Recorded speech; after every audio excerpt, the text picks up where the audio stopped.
Mitakiny anokafana manontolo tsy misy fepetra ny sistan'ny Madagasikara ny fivondronam-bean'ny fizahantany sy ny sehatra tsy miankina iray manontolo mba hirosona tanteraka amin'ny fanarenana ny toe-karena tsy tokony afangaro amin'ny ady amin'ny fanondranana antsokosoko ny volamena sy ny ady amin'ny Covid miaraka amin'ny fizahantany. Jemima Radaniel sy Mamra Samuel.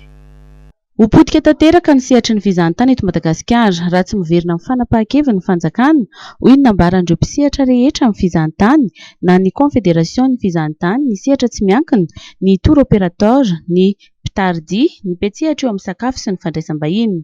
Tsy tokony afangaro ny ady amin'ny fanondranana tsokosoko ny volamena sy ny vatosoa ary ny ady amin'ny Covid. Mitaky ny sokafan'ny sistany tsy misy fepetra izy ireo. Tsy resaka hoe osokafana lanitra tsy osokafana lanitra, tsy resaka valiza roulette fa ny hevitry ny fanjakana hoe hiady amin'le trafik volamena, vatosoa, asa tsy haiko le trafik na torture eny zany ohatra sy ny sisa dia raisin'ireo prétexte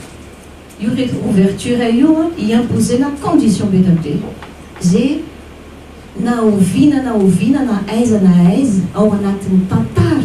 ny aviation internationale tompo manerana an'izao tontolo izao mbola tsy fahita mihitsy fa dia isika gasy moa zany manan-tsaina nametraka amin'izay mielohan'le reprise na vol zay tompoka natonga an'le tsy nisy ny vol vaovao nanomboka tamin'ny sabotsy zay nefany efa zay ny fanantenany ny mpandrara rehetrarehetra manerana nosy.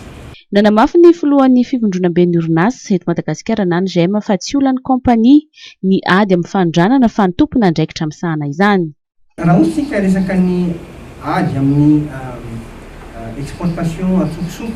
na vato na mena sokatra sy ny sisa dia kosa dia miteny hoe tsy ny fanakatonana ny sistany no vaonana amin'izany,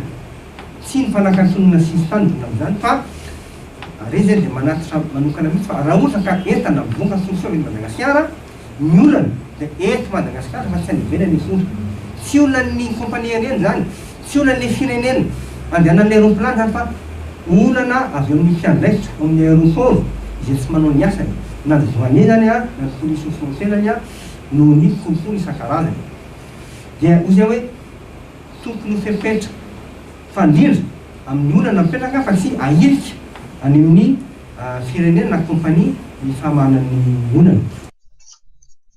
Ny fanentanana ny fanaovana vaksiny tokony hamafisy ny fanjakana isintomana ireo mpizahantany. Ny toe-karena malagasy iray manontolo no simba amin'izao